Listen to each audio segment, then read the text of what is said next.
Sarah Bonnici from Malta. Hey. Are you ready for your quickfire questions? I'm ready. Here we go. So, how do you like your eggs cooked? Very well. Still or sparkling water? Still water. Are you a beach or a city girl? Ooh, both. Can't choose. What is your favourite Maltese drink? Kinney.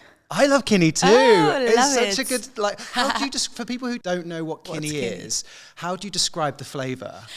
It's a weird one. It's actually the only soft drink I actually like because I love water. So I love Kinney. It's like orange zesty, but I don't like orange that much. So I don't know how to explain it. Like Yeah, it's like orange with a bit of spice, but it's not yes, spicy. spice. That's it. It's sort of it has that cinnamony. Sort of, yeah, exactly. It's a great, and I think it's made nice cold drink. Yeah, it's really, really nice. I love it.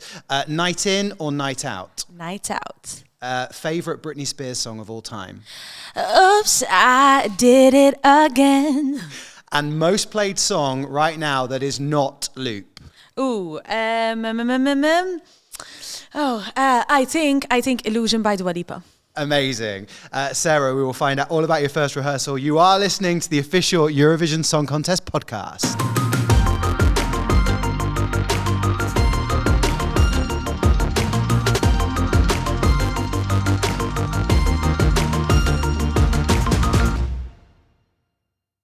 Sarah, you are fresh off stage, first Yes. time doing Loop, the choreo, on the big Eurovision stage. What was it like when you touched down, stood on that stage for the first time? Insane. I had a multitude of emotions, but I was very, very focused and very, very calm. And, we've been preparing for this and working hard for this. So, I was ready to do what I have been working on, basically. Did you sleep well last night? Not really. I mean, we had a late, we arrived a bit late here in Malmö, so I didn't have much time to sleep. But, now I will catch up on sleep in the coming days. Do you dream about that choreography? Yeah, I do. I actually do. It's like not just about the choreography. I dream a lot, and like even sometimes I have songs written in my own sleep, and I wake up and I have an idea. It happens so many times. I like work when I sleep. Wait, you songwrite when you sleep? No, like not really literally songwrite, but sometimes it happens. I like have an idea during my sleep, and then I wake up and it's still there, and I rush. Like even sometimes in the middle of the night, I rush and I write it down or whatever. Yeah. So you have to put it down in your notes app, like straight away Yeah, into exactly. your phone, like before you Exactly. forget. Yeah, because nobody Exactly. can ever remember their dreams. Yeah. But apart from like the 5 seconds when you wake up. Yeah. But I do, sometimes like wake up in the middle of the night and yeah. And even before I sleep, I usually think about, in this case, the performance recently, and think about what can work, what we can do differently, and all of that. So yeah, all the time on the go. So how many times have you now done the loop choreo? Hard question. I have no idea. Many times for sure, though. Do we think 100, 500, 1,000? Probably 1,000. Which bit is your favourite bit? Is it the flip, or is there another part that when we watch, we know that you are loving? I don't have a favorite part. I feel that the song and the choreo goes into many directions, and like there are so many parts to it that every single part has its moment, and that's how I like to approach it as well, performance-wise. I like to look at the song in sections and give even the energy that I give and the feeling that I give depends on that particular section. So it gives me a different feeling in each and every section. I do not have a favorite moment. You are very fit and full of exercise to do that routine. So Yeah. what do you do in Malta to keep yourself fit? Rehearse, and so I dance and I sing, and I run on the treadmill and sing to make sure that, I have my heart rate up there and I'm still managing to hit all the notes and sing well. Do you like any particular sports in your spare time? Do you do anything like any team games? No, I love dancing. I'm really not a sporty person. I'm horrible at it, honestly. No, honestly, like during sports day and all of that when I was younger, I used to come last all Me the time. too. I'm so bad. I enjoy going to the gym and running as like a warm-up, Yeah. but not long distances. But not really, but dancing, obviously, yes. Will you give a shout out to your 4 dancers, please? What are their names? Hi, my 4 dancers. So we have Jamie, we have Matt, we have Victor, and we have Liam. And they've been with you now for a while, haven't they? Yeah. I mean, Jamie, Matt, and Victor have been with me since the very beginning, the Malta performance. Liam has now joined the clan recently after we... The Bonnici clan. The Bonnici clan, the Loop clan. The Loop clan. And are they good? Are they good to hang out with? Like, are they giving you like smiles and laughs? They are. They have to. The minute they get moody, I get moody too, and they know that. So I need their good vibes and energy. But we're like a great team. They're amazing. I love them, and I wouldn't have it any other way. I wouldn't want to do this experience with anyone else. They're amazing. I love them. Oh, that's so sweet. Yeah. Who is supporting you back home in Malta? Apart from the whole island, of course. But no, I mean, my sister for sure. She's a sweetheart. She's doing her exams, her A-levels, we call them in Malta. So literally now she has an exam on the performance day. So does she? Yeah. So yeah. Poor girl, she cannot come here.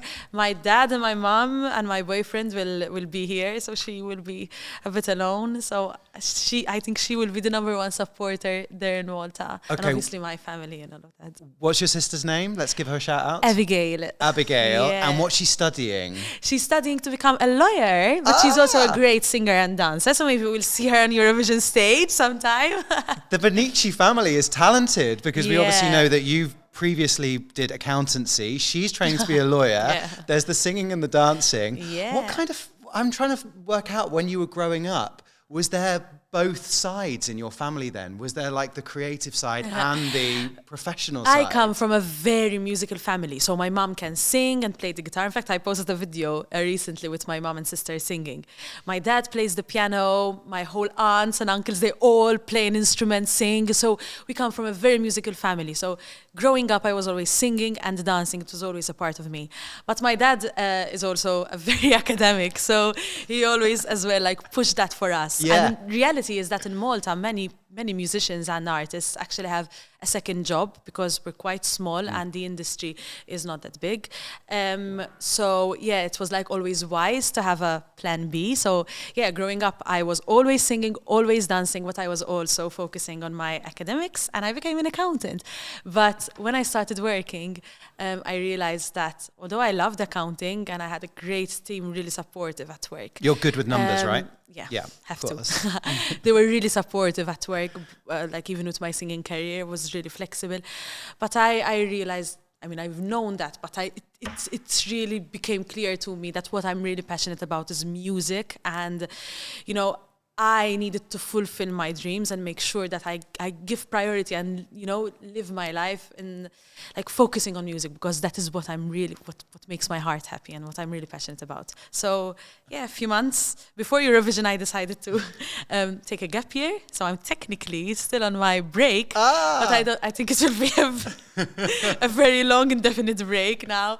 Yeah, I decided to stop practicing the profession, focus on my music, and luckily it turned out well. I won Eurovision, so I got all the reasons as to why this should not be a break, but an indefinite stop. I don't know anybody else who on their gap year went and represented their country at Eurovision. Probably not, yeah.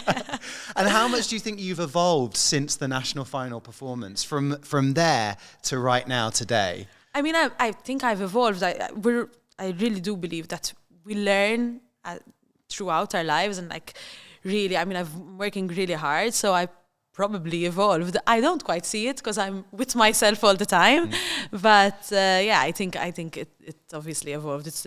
I worked really hard, and it took me a lot. You know, I spent so much time and energy on this, so I hope that I evolved. Well, we'll get to see that in the performance and judge then opening if I've evolved. Opening semi-final too. What a moment! Yeah, it is super exciting. Honestly, like. Insane. Apart from the rehearsals being very early and the wake-up call being about around 5:30 a.m.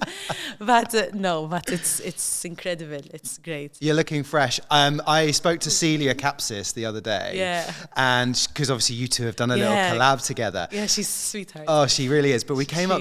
I said to her, like, who have you bonded with? And she said, oh, I love Sarah from Malta and Colleen from Austria. She said Georgia as well, and Tally from Luxembourg. And I was like, look, there's an opportunity. The 5 of you should do some kind of like girl group pose on the turquoise carpet, or like do something, because you are the 5 bops, right? Yeah, that's actually true. Can you imagine if like the power... So iconic. Yeah, together, like the pose. I can see it now. True, it's like the Eurovision girl group.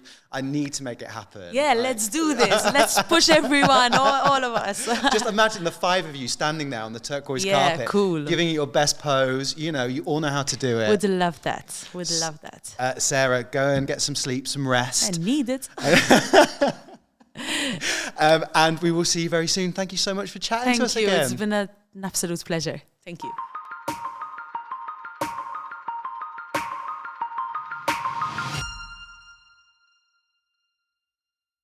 Nemo, welcome back to the podcast. Thank you. Hiya. It didn't take that long, huh? No, it didn't. But the important question is, did they find your luggage? No. Oh. They did not, but I now made a police report. Okay. Maybe that helps, or at least I will get some money for the insurance to buy some new clothes. I know. So the pink bucket hat is lost for good, Yeah, so but fine. the good thing was, ever since I lost it, and I kind of like, I said it in your podcast and a few other places, and then people started gifting me pink bucket hats, so now I have like way more than I have before. Yeah, amazing. Really cute. Yeah, Bambi gave me one. Even. So Bambi gave you a pink bucket hat as well. So yeah. now you have them, you can lose them for the end of time because you have loads. You hitchhiked here to Malmö, didn't you, from your home? Yeah. So how did that go? Not actually, not from Biel, but from Zurich. Oh, from Zurich. Yeah. So how did it go? It went really well. It was the first time I really hitchhiked, like long distance. I've done it a few times in Switzerland when I was like, there was no bus going or whatever. But it was, it was really nice to experience the kindness of strangers and to really be able to trust strangers, because I think like oftentimes the world just kind of depicts everything as so scary, and it's rooted in some truth, like in some cases, but just to feel that the people are way more kind than we think they are, and you could trust strangers way more than you might think like you could. And I think that was really nice, and we met amazing people, had amazing conversations and a great time, and that's kind of like how I want to travel from now on. It's just so much fun. So you did this for real. This wasn't for show. No. You did this for real. It was 100% real. We didn't not once take a train or anything. Like, it worked out. Like, we were ready to take the train if we messed up. The emergency route. Yeah, because like I wasn't gonna let anyone down. Of course, like we needed to be here for the rehearsal, but it worked out really well. And it was, we even had like one day in Frankfurt where we just got to chill and like see a few things. So it was really nice. And I did it because, this whole experience is so crazy that it's coming up and that I'm in right now. And I felt like it was really important to have some time to think about other things and not like having Eurovision be the focus, because if I had stayed at home or whatever, I would have gotten nervous or kind of like too invested in everything. And this was a really nice way to kind of let go for a little bit. So you'd still had meetings with the team while you were on the road, but it was just a nice warm up to kind of prepare you for the craziness of here. It was a warm-up for that. Yeah, we didn't actually have any meetings. So you went off grid? Yeah, Helena and I, we talked a lot because Helena actually edited all the footage, like my social media manager. She's amazing. And so like there were some problems with transfers, and like so that was a lot of things we had to think about.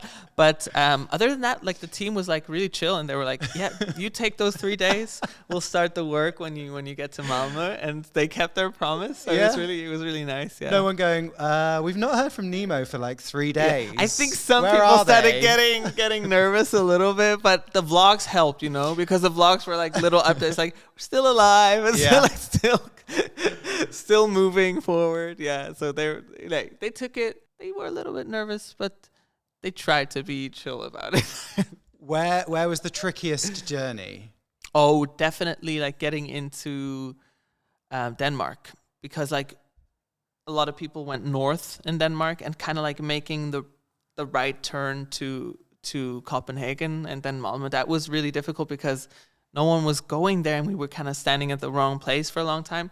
So I think the biggest challenge is like, where are you waiting for the people? Like we noticed that like kind of holding out your thumb and a sign isn't really doing it so well as like going up to people. Like at gas stations, we just went to people like, hey, where are you going? Yeah. Do you want to take two strangers with you? No, you go, hey, it's Nemo. I'm representing Switzerland at the Eurovision Song Contest. Actually, please give me a lift. Yeah. No, I'm glad I didn't do that. But there were some Eurovision fans actually on the road. We went with a couple, and turns out that couple was like a huge Eurovision fan.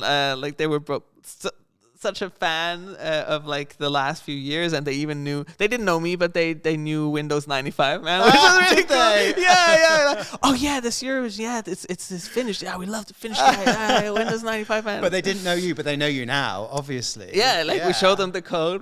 The live performance of the code in the car. Yeah. So talking about the live performance, I saw your first rehearsal and I had my heart in my mouth, because for anyone that's not seen it yet, I use the word jeopardy. I think it looks scary in a good way. How would you describe what you do on stage? That's a really hard question because I do so many things. Yes, like, you do. Yeah. It's like, it is quite the workout. Like there's so much to focus on and so much happening, and it's already like a challenging song. But that's the fun of it. Like it's definitely, I feel like it's a risky performance. The song is risky too, so I think it really fits. But it's like I feel secure in the risk. You know what I mean? Like we've done it so many times, and it's still thrilling and still so real to do it every time. And I'd never get bored of it, because it's like it's almost like the prop is like another participant. You know, like we're connecting together, and the prop is doing its job. It's your dance partner. Yeah, it kind of is. This circle seesaw is your partner. Yes, yeah. There's one bit where you jump off it, or rather, you're launched off of it. Yeah. And I couldn't believe it, because you're singing at the same time. Yeah. So that's one of my favorite parts. Yeah, jumping in the air. I always do the challenge, like, how high can I jump this time? Because you have to get the right moment, you know? Like when the seesaw is being pulled down, I have to kind of like, there's this perfect timing where I can jump extremely high. Yeah. And I want to get it every time. Like that's really something cool to focus on. This is risky. It's like you said, when you did the song, oh, it's a risky song, I love it. And now you thought, no, it doesn't stop there. I want to go risky with the way it looks. Yeah, because how lame would it be to perform a risky song in the most unrisky way? You know, like just me standing there.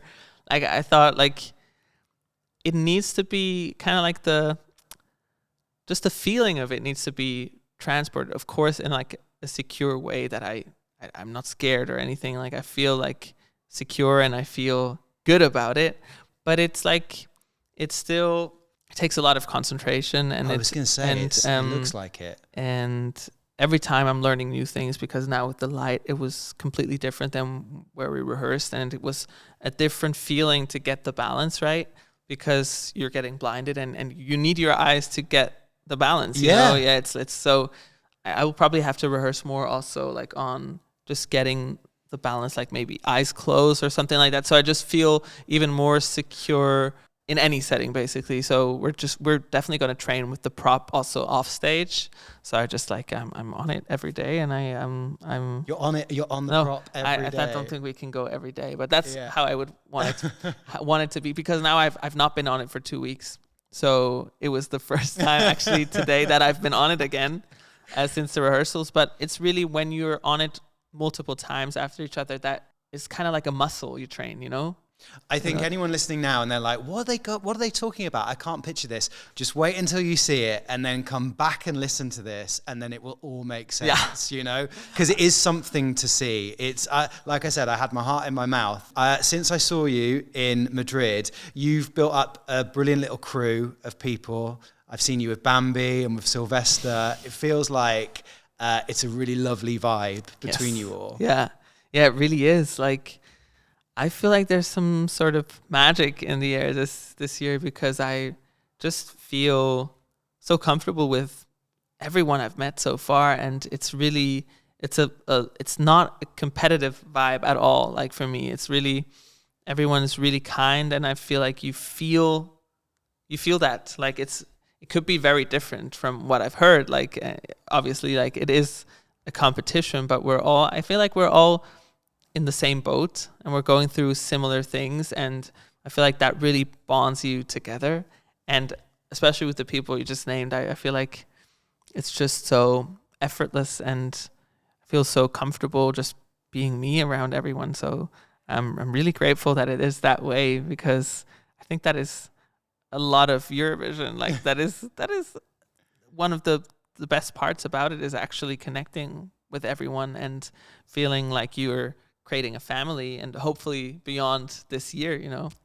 I'm so glad. You've got a bus to catch. Great to catch up with you, and we'll see you lots more over the next 2 weeks. Yes.